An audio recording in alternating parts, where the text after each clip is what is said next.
But I think the most important thing for us is that we play our own game. You know, what I try to tell my players every time, that we are better than everybody think. I think we have very good players. And if they get that trust, then I think we can show that we are really very, very good. Dan tadi ketika Vietnam main keras, kita juga berani main. Ya, dan saya rasa inilah mereka coba terus fight.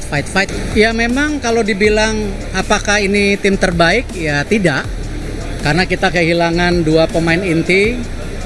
Tapi ini bukan alasan ya, namanya bola kan 2x11. Tapi dengan Arhan dan Tony tidak bisa, ya memang keseimbangan lapangan tengah kita tidak bisa maksimal.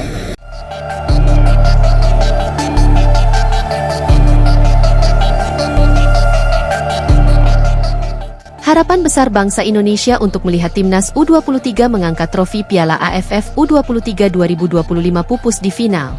Dalam pertandingan penuh tensi di Stadion Utama Gelora Bung Karno, SUGBK, Selasa malam, 29 Juli 2025, Indonesia harus mengakui keunggulan tipis 0-1 dari timnas Vietnam.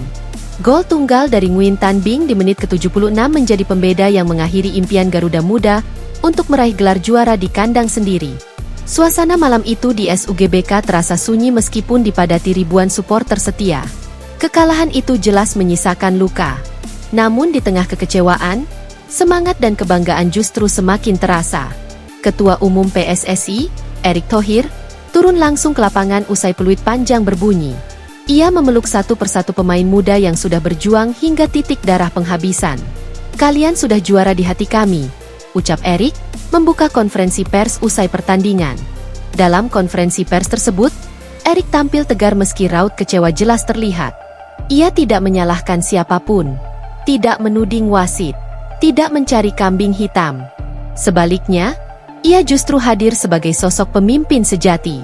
"Saya ingin sampaikan kepada seluruh pemain, pelatih, dan ofisial, terima kasih. Kalian sudah berikan segalanya," katanya dengan nada mantap.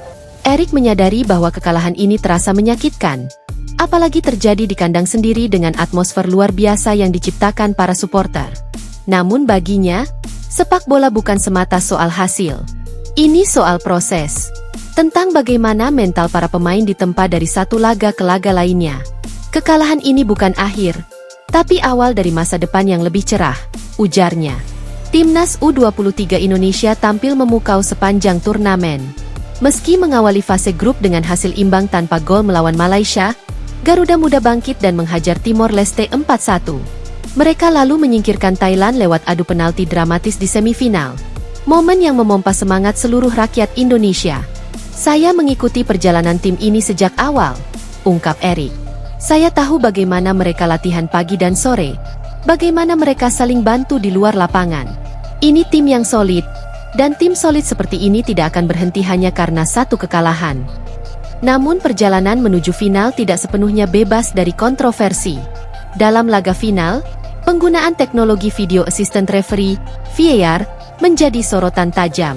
Salah satu momen paling krusial terjadi di menit ke-60 ketika Rafael Struijk tampak dijatuhkan di kotak penalti. Sayangnya, wasit tidak menunjuk titik putih, dan VAR pun tidak melakukan intervensi. Meski demikian, Erick memilih untuk tidak memanaskan suasana. "Kalau kita bicara soal keputusan wasit, itu akan selalu ada. Kadang kita diuntungkan, kadang dirugikan. Tapi mari kita tidak larut di situ. Fokus kita harus pada pembenahan internal, pada masa depan," tegasnya.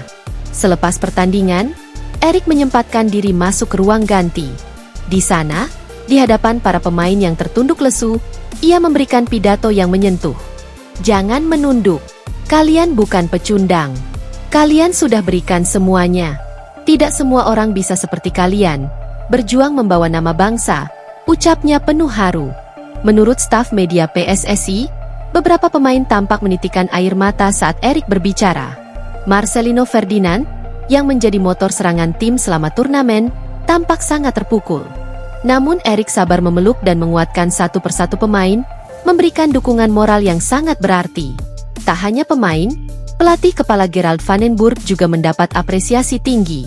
Pelatih asal Belanda itu baru beberapa bulan menangani timnas U23, namun telah menunjukkan hasil signifikan.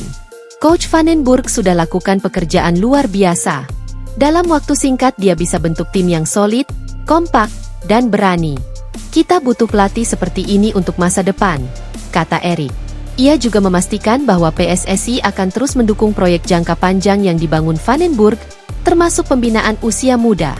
Sebab, kata Erik, pondasi sepak bola Indonesia harus dibangun kuat dari sekarang. Kekalahan di final AFF U23 bukanlah akhir.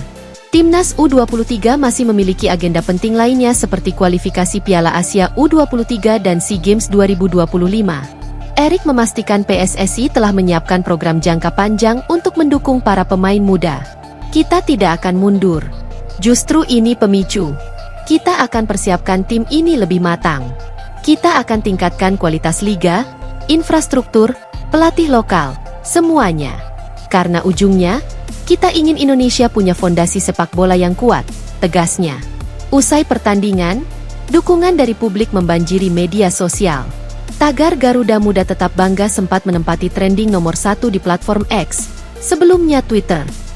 Ribuan pesan cinta, semangat, dan terima kasih membanjiri lini masa. Banyak netizen menyebut para pemain sebagai pahlawan muda.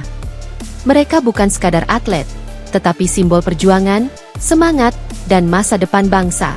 Meski trofi belum digenggam, Garuda Muda telah memenangkan hati jutaan rakyat Indonesia. Kekalahan memang menyakitkan, tetapi dari rasa sakit itu, lahir kekuatan baru.